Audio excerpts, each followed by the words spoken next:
на годишниот заеднички конгрес на Европската асоциација на генито-уринарни реконструктивни хирурзи и Европската асоциација на андролошка урологија, кој се одржа во Торино, Италија, највисоко признание за најдобра видеопрезентација му беше доделено на доктор Огнен Ивановски од Универзитетската урологија во Скопје.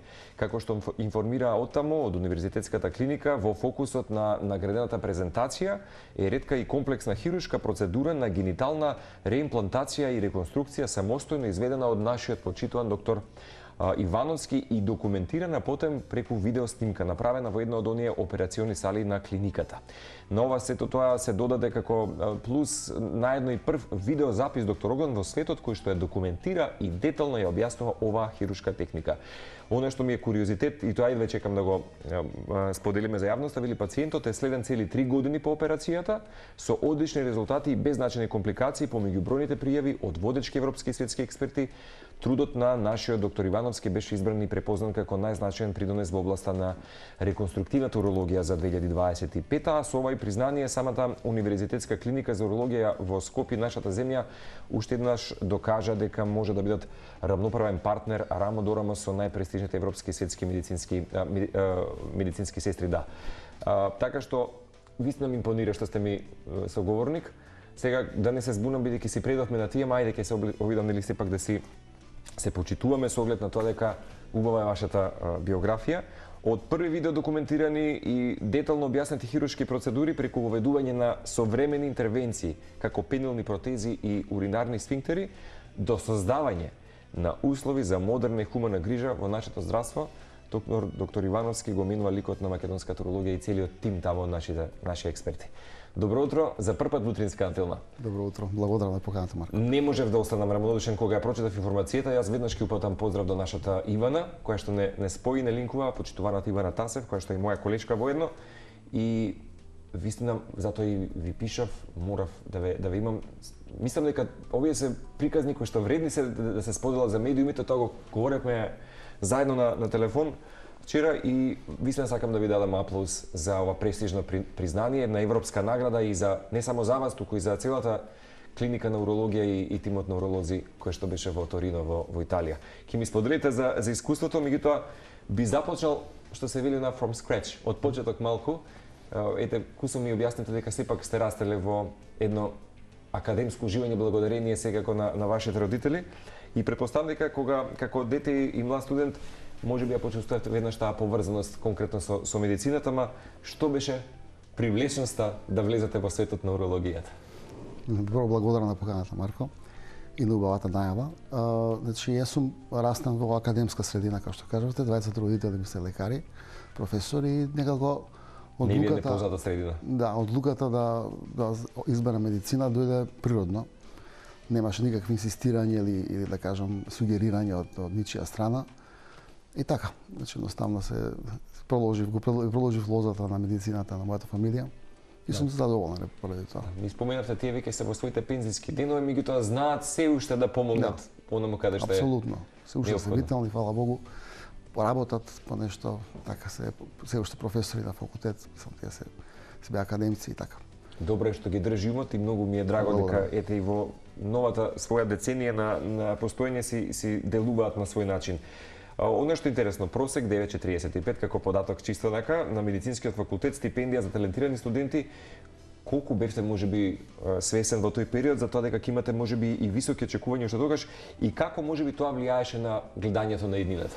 Кај доктор Огнен Ивановски. Видете, јас завршив со релативно висок просек, прескртницата кај мене практично во тоа што го работам е да многу рано отидов во Франција, каде што го завршив својот магистрин и својот докторат, значи таму преживеав добри 5 години и практично тука се формирав на некој начин во еден да кажам академски човек или академски кадар. И практично таму на факултет на Пиер Маре Кюри во Франција практично ве учат како да размислувате, како да постапувате, како да направите труд, како да се учат како да размислувате. Не е само да бидете добар хирург што се вели во операциона сала. Едноставно ве стават во еден шаблон и вие сте производ нивни на крај. Некој начин и тоа пробував и на некој начин можеби и успеав да го воведам тоа во Македонија како како принцип. Беше притисок, да речеме, кога велите во една форма ставени и дека притисокот секако, нели? Како не, кога сте таму, знаете како е, немате своји луѓе, сами сте, оценувањето е реално и така, доста големо искуство за мене. И конкуренција претпоставувам. И конкуренција, секако, да. Сте во контакт можеби со некои тамошни студенти, некои да, имаме професори? неколку заеднички проекти се уште, малку со ковидот тоа замре. Сега повторно го правиме да биде актуелно, али начелно се уште имам контакти со Франција и се надевам ќе продолжат понатаму. Да. Кога говоревме, ете вчера кусовака пред нели да го договориме во интервју, вие јас кога ви реков, нели љубовта кон урологијата, само љубов и само љубов. Нели и тоа веројатно се доаѓа со текот на времето, колку и да предизвиците можеби вашата дејност и занет го носат, сепак останувате конзистентен, меѓутоа претпоставам дека има некој убав раст на љубовта, се повеќе во самата дејност. Размислувате некој пат за некоја друга медицинска гранка? Знаете, како мора да го сакате тоа што го работите за да бидете успешен во тоа. Така да јас урологијата случајно избрав, значи не беше тоа некоја љубов од студии, едноставно времето кога се вработувавме немавме многу можност за бирање. Едноставно вие влегувате таму каде што можете да влезете. Така да ја успеав. Вашиот татко е нефролог, вашата мајка имаше интернист. некоја конекција, да. И успеав влезам прво како волонтер, тоа траеше на година дена, понатаму се работев и така натаму. Така да и потоа таа љубов се гради и се надоградува и расте. Некој пат размислувавте можеби друга гранка во медицината, не? Не. Стрикни децидни бевте за урологијата. Што е гранка која е многу широка, имате толку таков диапазон на работа, од амбулантски процедури, од хируршки процедури, од реконструктивна хирургија, трансплантација на бубрек, значи на комплетна широка гранка која дава многу можности. Денес колку е убава мамка за новите студенти, колку сакаат генерално да заминат во вашиот сектор и вашата дејност? Па има доста интерес, знаејќи дека имаме околу 30 на специализанти во моментот, значи 30 лекари кои се на обука по урологија, така да има доста интерес. Дури сега што е куриозитет, имаме доста женски лекари и специализанти кои имаат интерес да специализираат урологија и специализираат урологија. Генерално каков е соодносот, доктор Ивановски, можеби во светот жени мажи во светот на урологијата? Пола-пола се да кажам. Пола-пола. Кај нас се уште не сме пола-пола, во светот се пола-пола, дури во некои земји како Франција превагнува жените. Вистина? Да. Уште од времето можеби на студентските домови. Па не знам од кога, али претежно има доста женски уролози, да. Супер. Имате повеќе години менторска пракса, тоа баш го споменавме и зад камерите, и образовна активност, што ви носи една наставничка мисија. Дали уживате некој пат повеќе, сам сега неблагодарна, мам сигурно и тоа ви прави причина за задоволство, меѓутоа повеќе уживате во операциите или во обуката денесеве сега, после толку години во менторството на следните лекари? Па знаете како, ние работиме хируршка гранка, практично повеќето време сме во хируршките сали и практично нашите амфитеатри се хируршките сали. Ние сме носо попружени со млади лекари кои учат од тоа што ние работиме. Практично секој ден вие менторирани предавања? Да, практично тоа што го работиме, вие го менторирате во исто време. Не е класично предавање во амфитеатри, мислам, постои тоа, али претежно ова урологијата е хируршка гранка која бара доста пракса и бара доста работа во операцијна сала. И практично тука е главното менторство кое го вршиме на младите специализанти. Ајде ќе кажам, ќе искористаме на реченица never stop learning или никој пат доволно од учењето, тоа претпоставам дека и во оваа фаза, откако веќе сега ги имате овие нови оперативни зафати кои што се нови за нашата клиника, претпоставам дека не прекинува светот на урологијата. Јас се сеќавам во едно мое не толку давнешно патување во Њујорк, на мој пријател, негов колега, работи во медицина, веќе велат толку иновации има во светот на медицината и во изведувањето на оперативни зафати што не мора географски да сте во операциона сала, нели? Да. Седи денеска. Претпоставам дека и во светот на урологијата тоа се случува, некои факти преседани. Значи тоа е една многу технолошко развиена гранка и веќе мануелните способности на хирургот не се толку важни. Важна е повеќе технологијата и како го управувате вие апаратот, дали е тоа ендоскопија, дали е лапароскопија, сега поново роботската хирургија. Практично толку е тоа многу изразено, толку е тоа многу актуелно, така што кажавте, веќе постојат операции кои се прават на long distance. Значи, може да сте во Америка, пациентот е во Африка и да изведете операција, со тоа што знаеме дека со 5G веќе конекцијата е прилично брза. Немаме можност или ризик да се случи нешто непредвидено. Така да многу светот иде напред, урологијата иде напред и ако не ги пратите тие практично останувате позади, останувате неактуелен и практично не можете да се наметнете ниту на некој конгрес, ниту на некој предавање. Едноставно мора човек да секој ден во било која возраст да напредува и да напред. Да, колку може да се остане денеска агилен и со целосна верба ако се замени, да кажем, раката на докторот со Знаете како, роботот? раката на докторот не може да се замени затоа што самиот тој да робот интервенира. го управува човекот. Значи не може роботот да работи сам. Тој е директно управуван од човекот и секој потек на роботот, на пример, се надевам некој го имаме, некој ветување од министерството, државата да добие робот, е директно зависно од хирургот. Секој потек. Така да роботско звучи убаво, али сепак е човек поради тоа. Прекрасно. Кои случаи можеби ви биле особено блиски или значени, сте ги имале сигурно многу, дали некој сте имале пациент со кој поврзувањето ви донесе посебно чувствена исполнетост? Јас верувам дека секој пациент е една лична приказна и една конекција со вас. Меѓутоа има нешто што ви направила аха момент баш во вашиот Па, знаете, ние работиме доста, ние сме јавни доктори, јавно здравство, имаме многу пациенти од сите видови на категории и практично е убаво човек да помага на тие пациенти без разлика на цена, без разлика на било што и тоа ви дава едно чувство на дека правите нешто вредно и дека сте некој член или учинител во општеството, сте некој, да кажам, член кој врши некои добри работи во општеството, имате некој чувство на задоволство. И било кој пациент, без обзир дали тој би го дава тоа чувство и порано може би повеќе, сега веќе сме повеќе во рутина, али начелно и едно чувство кое ве храни секој ден. Како е? Да. Како не? Како се гледате себе си денеска во таа можеби хармонија помеѓу техничар хирург или човек кој што нели не само професионалец, тоа некако го споменавме зад камери дека претпоставам дека треба да има еден мост помеѓу науката и човекот и поврзувањето со една емпатија кон нашата работа. Не можеме толку така само нели формално само да ги изведуваме некои работи во животот. Мора да има некоја холистика во целото наше изведување и во нашето битисување како Homo sapiensi. Да, апсолутно така е. Мора да имате контакт со пациентот, мора да имате убав однос со пациентите, мора пациентот да ви верува и на крај мора да е исходот на интервенцијата како што треба и обично ако верувате, ако имате фин однос со пациентите, и ако они веруваат во вас, обично излегува добро.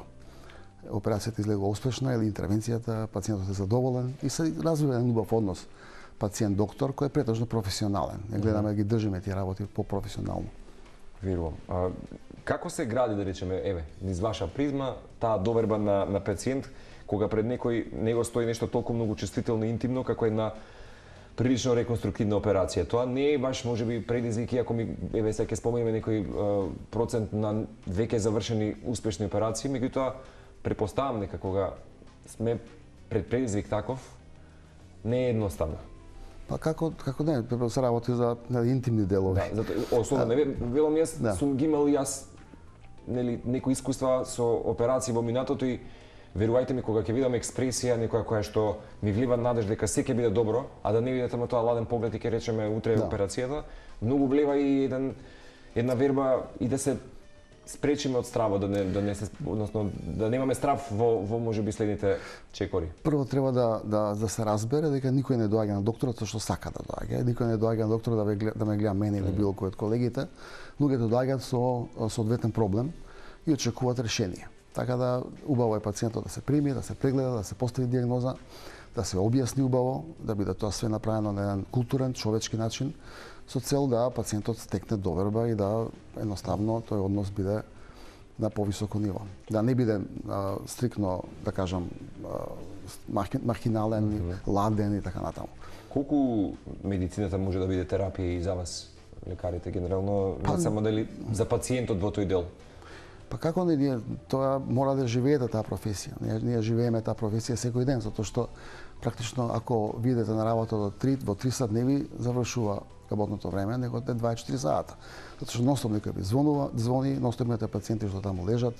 Има пациенти кои се дома, кои сум дал контакт за да евентуално ми се јава тако нешто. Значи ностоп вие сте ностоп одговарате некому, ностоп вршите прегледи, ностоп закажувате.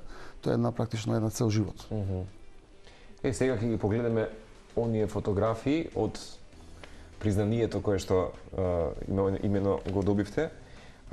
Вашиот труд беше издвоен помеѓу бројни пријави на водечки европски светски експерти. Ако ве прашам што според вас можеби ја направи вашата видеопрезентација толку уникатна и препознатлива токму во Торино, во Италија, што би издвоиле? Ке ги погледаме сега и фотографиите, чисто нели додека даваме отчет на оваа тема. Значи, ние имаме една асоциација која се вика Европска асоциација по урологија, асоциација која е најдобра, не само во Европа, него во светот.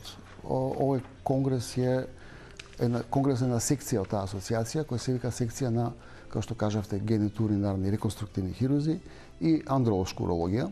Тоа е посебен специфичен сегмент од урологијата и тој ги собира најдобрите, да кажем, кремот на тој свет во светски рамки. Има доста хирургија во живо, има најдобри предавачи во свет и има нормално едни сесии на оригинални истражувања кои ние ги аплицираме претходно. Мојата видеопрезентација ја доби првата награда, значи во една многу голема конкуренција од светски рамки, бевме избрани за први во свет. Од колку број на ваши колеги? Па сад да ви кажам, можеби имаше преку 300 абстракти кои од цел свет кои се бават со таа проблематика. Тоа што е специфично за таа процедура, што е многу ретка, што се случува доста ретко, имав прилика да ја фатам на камера, што е итна операција, трауматска. Што не секој можел да документира како? Па да, не е воопшто документирано. Значи немате таква документација. Дај ќе ја прашав, значи многу прв во светот да сте. Да, значи прв пат е документирана. Не може да најдете видео или било што таква интервенција до сега и тоа е фино документирано, фино објаснето и што е најважно, тој пациент е следен 3 години после тоа и успешен исходот. И тоа е практично тоа што ги фасцинира комисијата или жирито која даде таа награда. Сите ваши колеги има презентација некоја посебна? Само јас. Видете, тоа е специфичен дел од урологијата. И на државната клиника кај нас, само јас се бавам со тоа. Така да на тој конгрес бев сам, да кажем, исклучиво јас, заедно со други колеги од светот. Зошто толку е специфична, доктор Ивановски? Зошто деликатна и не секој може би уролог во светот? Па не, деликатна е. Се работи за реконструктивна генитална хирургија, значи за машки гениталии, се работи за уретрална хирургија, хирургија на уретра, се работи за протезна хирургија која вклучува протези и сфинктери, тоа што може би после ќе стане збор. И тука исто така транссексуалната хирургија, значи едноставно е еден посебен сегмент на урологијата кој бара посветеност и бара да се бавите само со тоа. Мислам, не. Така е трендот моментално во светот да луѓето, докторите се бават со една гранка или суп од таа гранка. Велите транссексуална реконструкција и целосна, можеби, целосно една нова табула раса за пациент. Кај нас досега имало некој подлежен на аква операција? Има, знаете, кај нас прво имаме доста мал број на пациенти. Јас кај мене обично доаѓаат, мислам јавно здравствените пациенти. Јас сум вадил некој просек, доаѓаат околу 8 годишно на пациенти кои бараат некој тип на таква услуга. Затоа што многу малку бараат комплетна промена на полот. Обично ако се работи за комплетна промена, ние знаеме да ги пратиме во некој референтен центар, затоа што не можете вие со еден случај да правите кариера, со еден случај годишно. Јасно. А остатокот од пациентите кои бараат некој тип на модификација, некој тип на интервенција кој не е комплетна модификација на полот, ги преземам јас. Единствено што се вели во нашата земја. Колку е сериозно предизвикувачки да се работи, на нешто што нема можеби светски преседан, кога буквално создавате една медицинска историја со сопствените раце. Што би рекле на ова? Сериозно мислам... Прејако кажано е, али добро, важно е да човек иде напред и важно е да воведува нови процедури и важно е да има некој придонес кон општеството и кон јавното здравје. Кога споменавте за односот хирург доктор пациент, најважна е мислам дека конекцијата и мостот како една папалча врца која што се гради во тој момент кога го превземате пациентот во ваши раце. Меѓутоа, што значи и кој знае колку интересен е тој пат 3 години да следите еден пациент? од почеток до крај исходот да биде Ние позитивен. сите пациенти ги следиме доживотно. Меѓутоа овој документиран кој што го Да, ова е специфичен случај, е така посветен акцент, сум затоа што е редок, затоа што беше фатена камера, посебен акцент и посебно внимание сум дал на тој пациент со цел да го документирам и да го направам ова што да го финализирам на крај со една ваква награда добиена на Светски конгрес. Имено, а колку е важно можеби ваквите успеси, доктор Ивановски, да се документираат, споделуваат, особено можеби за младите лекари и специјализанти кои допрва ќе чекорат можеби во светот на урологијата? Знаете како викам јас, клиника нас здравството е обремено со доста скандали, доста незадоволни пациенти И недоверба мора да признам. И недоверба. Така да ова е една светла точка во целата таа приказна и мислам дека новинари како вас треба тоа да го повеќе да го истакнуваат, а не само негативното од нашето здравство. Така да од тој аспект мислам дека ова е добра работа. Да. Мислите дека можеби медицината конкретно во Македонија добива доволно простор да го покаже својот потенцијал, талент, можеби апропо вакво меѓународно ниво како вашето кое што беше приложено во Италија? Па ние пробуваме на било кој начин да се наметнеме на Европа и на тие европски конгреси, до некаде успеваме. Се уште се мачиме со системот на вредности, се мачиме со луѓе кои не објавуваат, кои не читаат, тоа се уште постои, така да со тек на време ќе биде подобро. Да, потпирајќи се сега на конкретно вашата биографија, нели вашите студентски денови во Франција и така натаму, има доста голем богат опус, меѓутоа како може би оваа награда, признание, европско признание кое што го добивате, може да влие на иднината на токму на Универзитетската клиника на урологија во Скопје? Па знаете како, е престижна награда и на некој начин овие награди го креираат нивото на нашата институција. Значи едноставно сега во светот ќе се слушне дека сепак постои една Македонија, постои една урологија, постои некој што тоа го работи во таа земја и на некој начин се наметнувате кон европските вредности, кон што се стремиме сите сегменти од општество. Ова видео за кое што добивате награда, зашто ќе послужи? Дали, да речеме, за ваша лична архива или можеби ќе се прикажува и во други конгреси, да речеме, или кога лекари имаат некакви своји презентации, можеби за идни специјализанти, студенти, каде што ќе може да ја видат вештата рака на доктор Ивановски? Таа ќе влезе во архивите на Европската асоциација по урологија како видеодата и можете вие слободно, компletно колегите од светот да ја отворат и да ја гледат во целост. Колку трае видеото? 6 минути трае. Тоа што самата интервенција траеше можеби 6 сати, али тоа ставено во еден формат кој беше дозволен за тој конгрес, мислам дека беше 8 минути максимална должина, мојата беше 6,5-7 презентација, која е практично сумирана најважните фрагменти од операцијата заедно со фоллоуапот. Тие 3 години се исто ставени во видеото во форма на слики и една успешна приказна, да кажам, која е вака со фасцинантен крај. Читам дека не, меѓутоа дали некаде е достапна за нас гледачите да ја видиме? Имам јас еден YouTube канал, можете да гледате на него, затоа што тоа се едукативни видеа за хирурзи, може малку да не ви биде пријатен призорот. И доколку имате пристап до видеотеката на Уровеб или на Европската асоциација по урологија, може да видите официјално презентацијата која е таму аплодирана, која е со сите пиетети ставена и така натаму како наградена презентација и веќе има преку 10.000 views до сега. Зашто тоа го гледам, го пратам. Јасно. Бидејќи сепак ставна збор за деликатна содржина, особено можеби нели во вашиот свет на урологијата. Ви кажав јас изад камери дека уште кога започнав да работам, можеби некој пат со вас збора медицинската фила на тема и урологија, вистина сум можел да заклучам и од вашите колеги кај нас дека реконструктивната урологија е прилично длабоко интимна и деликатна област, мислам дека ќе се сложиме. Меѓутоа, дали моментот кога пациентот повторно може да живее што се вели е најбавиот подарок во случајот за доктор Ивановски? Па како не, оваа реконструктивна хирургија и протезната хирургија не се бави многу со онкологија, со тумори, него се работи со квалитет на живот.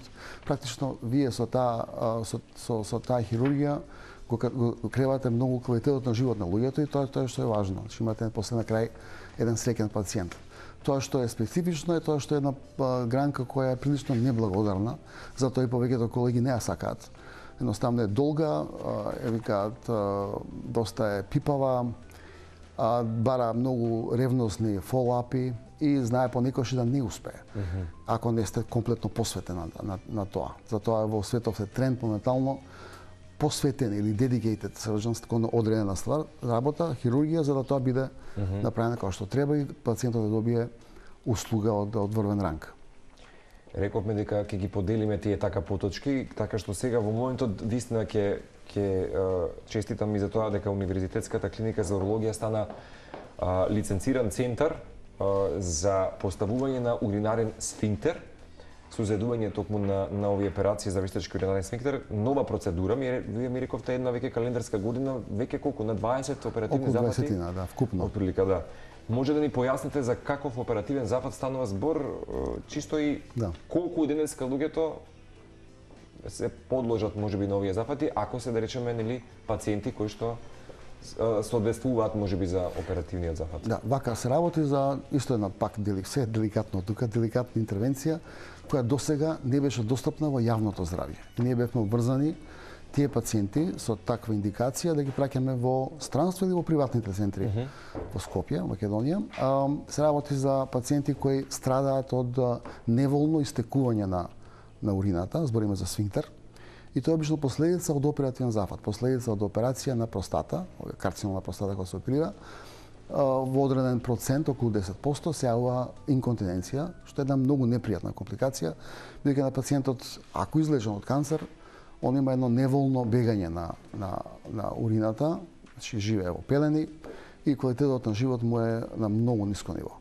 Досега, ви кажав, пациентите беа праќани во странство, од лани има еден процес на лиценцирање, каде што е еден процес на обука, што ја поминав во рекord 2 години. Прво се работи на 3D модели, па се оди во референтен центар како гостин хирург, потоа се носи референтен хирург во нашата институција и на тој начин вие како хирург и институцијата се лиценцира за изведување на таа интервенција. И практично ја имав среќа да веќе имаше до 20 на пациенти кои беа на листа на чекање за таа интервенција или кои требаше да се пратат во странство или едноставно живееа во таа состојба со години и од тој пул на пациенти ја успеав да ги ставам првите, да кажем, 20 на операции. Кои критериуми треба да се исполнат, доктор Ивановски, за пациент да биде подложен на оваа операција? Треба да, ако збориме за сфинктери, треба да е инконтинентен. Значи инконтиненција се состојува на неволно мокрење, тоест едноставно пациентот не може да задржи мокрачето, тоа се иде надвор во пелена.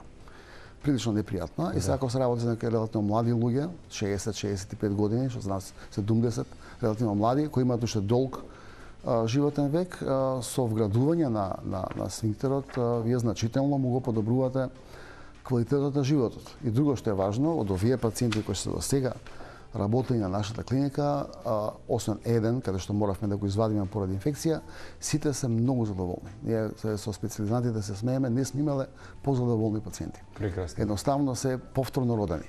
Прекрасно. Колку трае операцијата, каков е исходот потоа? Па знаете како почнав, како се почнуваше, траеше нешто подолго, по тек на време тоа се скратува. Сега за прилика саат и пол до 2 ја успеам да го вградам сфинктерот, со тоа што ние го оставаме неактивен 6 недели, со цел да тој на некој начин фати место, да се избегне инфекции, се пие антибиотици, така натаму, и после 6 недели тој се активира. И во моментот кога се активира, пациентот станува континентен.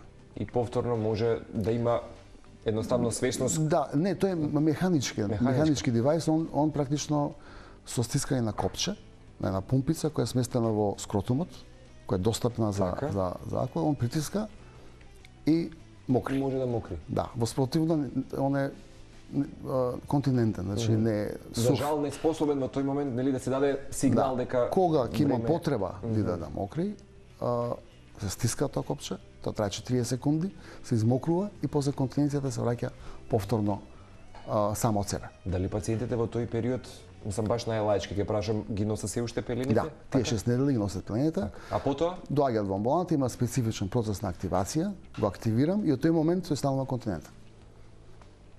И под тие И една да ви кажам, вака една среќен момент, затоа што пациентите дури почнуваат да плачат Верувам. од среќа кога ќе дојдат првиот пат.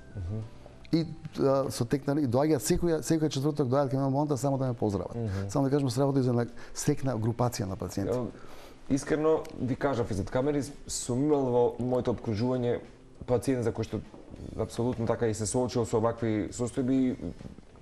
Непријатно е чувството за, да речеме, маж кој што од своји, да речеме, 50 години, за жал нема некако достапност до тие центри за нели така што веројатно оваа емоција е поинаква кога се има пред и потоа. Кога сме кај пенилните протези, може да ни објасните, пак ќе кажеме колку можеме сега со поедноставна терминологија за јавноста како функционира можеби таа трокомпонентна пенилна протеза и дали представува некако врв можеби во урологијата? Тоа е нов сегмент од урологијата. Исто така нов. Да, се вика протезна урологија. Значи урологија, хирургија која вклучува вметнување на протези. Тие протези се можеби сфинктер, мислам и тоа е вид на протеза, и пенилна протеза или пенилен имплант. Има посебни индикации кај кого се става, што тоа мора да помине одредени филтри, а не се става кај било кој.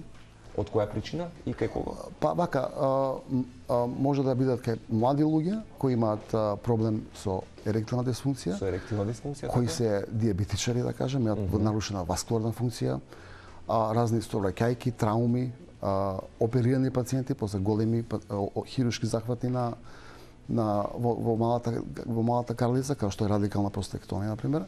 Сите тие имаат голема шанса да бидат импотентни, тоест да имаат еректилна дисфункција после интервенцијата или после известен период на години живење со дијабет или со нека друга васкуларна болест.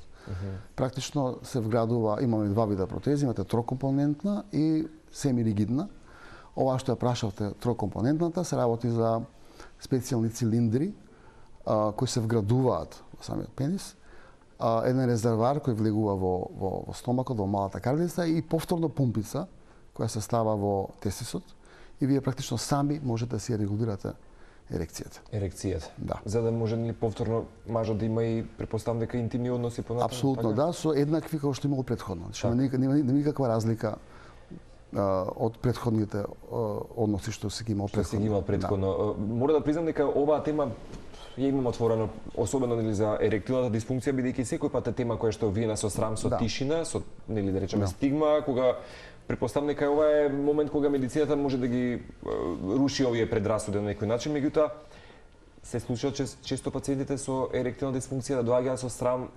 Како не? Нели и како да речеме тој момент break the ice, значи што вели да го скрше мразот на нештото. Како претпоставам дека вам ви ова рутина и ги имате мал милион или вакви диалози со пациенти. Во последно време се почесто пациентите доаѓаат и се кажуваат. И ние знаете како имаме пред да се преиде на протеза, имаме многу други модалитети што пробуваме. Затоа што многу е важно, доктор Ивановски, просветна дигресија, да направите и разговор претходно со пациентот, особено кога станува за ваква сензитивна тема. Така, и ова протеза која нудиме е крајна инстанца на таа состојба. Значи претходно имаме доста модалитети како да ја решиме таа состојба, кои во голем број случаи успеваат и останува еден мал процент на пациенти каде што тоа не успева и тогаш подвргнуваме ставање на пенилна протеза, каде што пациентот сам може да си ја регулира ерекцијата. Реалитетот е тоа што сега баш на овој конгрес со во Торино промовира електронска контрола на тој систем. Значи не да биде мануелна, да не имате апликација на телефон и вие со апликација да ги регулирате и могрењето и ерекцијата. Кога сме кај технологијата, како се користи мудро и паметно и претпоставам дека може по овие интервенции кои што ги изведувате единствен во нашата земја, зголемен број на пациенти веќе има пациенти барање на овие оперативни запати. Има пациенти, поготово што двете процедури се бесплатни, значи наставно тие се покриени, поголем дел се покриени од фондот и практично не се подвргнати на инаку се доста скапи.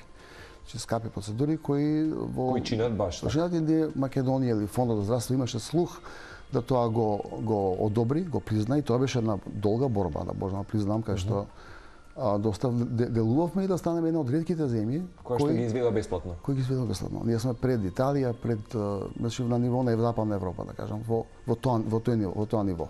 Повеќето земји од регионот се тие доста скапи и недостапни. Ние ги направивме достапни за обичните луѓе. Одлично.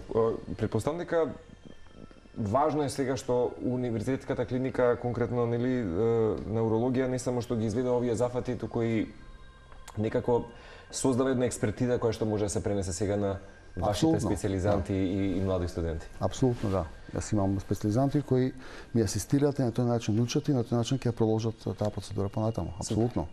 Ова би било и крајниот дел од разговорот. Вистина ќе ви честитам со оглед на тоа дека еден од највпечатливите моменти од денешната утринска тема која што отворам со вас е откажувањето можеби на вашите приходи или субвенции, како ќе кажам, за мобилни телефони во корист на подобри услови за пациентите, која што стана иницијатива, меѓу другото, еве, комплетно реновирана клиниката за урологија с големен медицински тим, современи практики и хумана грижа за пациентите. Како изгледа според оние фотографии кои што може да ги погледнеме, колеги, слободно, секоја чест за хуманиот гест и дело, ходниците на Универзитетската клиника во урологија во моментот, благодарение вам и тимот, изгледаат вака. Да, значи раритет е тоа што таа клиника не беше реновирана од своето создавање. Значи збориме за еден период од 35 години. Што може да замислите на што личеше тоа. И една таква промена, дури за мене кога гледам сега, ми е интересно.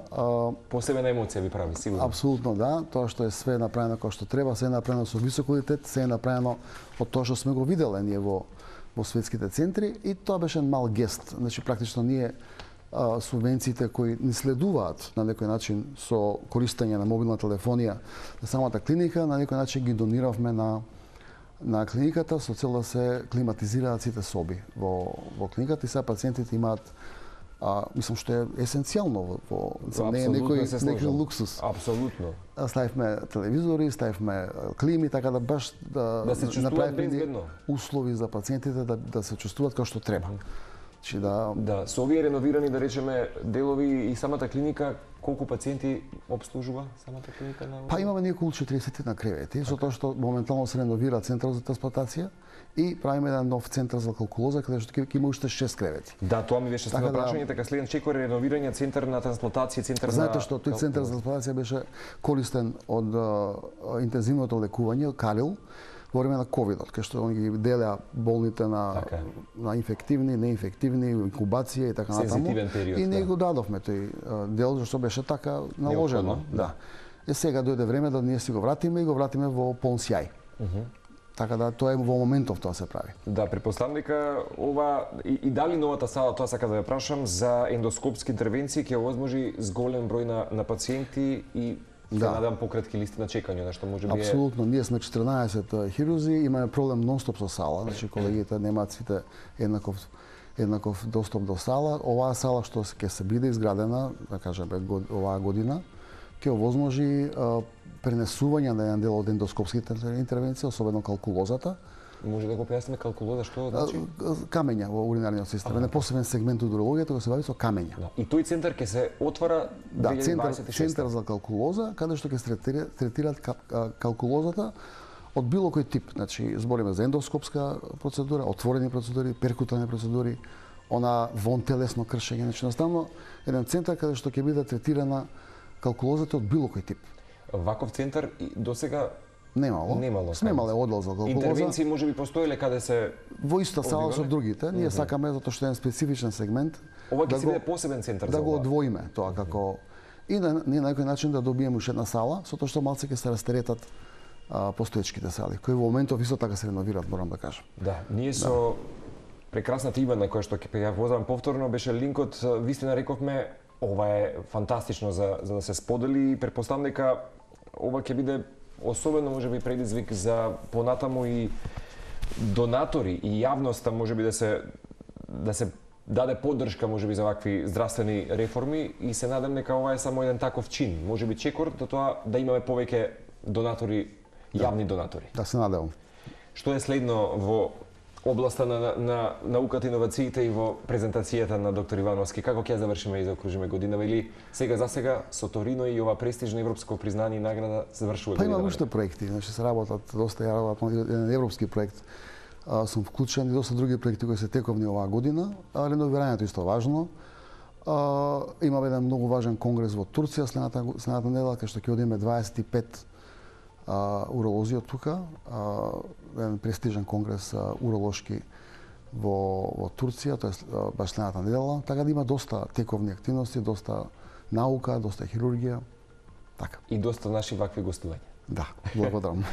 Се надам дека ви беше безбедни убаво за апсолутно. Фала ви на поканата. Во секое време вистина ви благодарам што ја прифативте поканата. Знам дека ве чекаат сега бројни обрски, така што ви благодарам што можеби украдовме некоја минута од вашето време, ама беше значено за да ве имаме во утринската.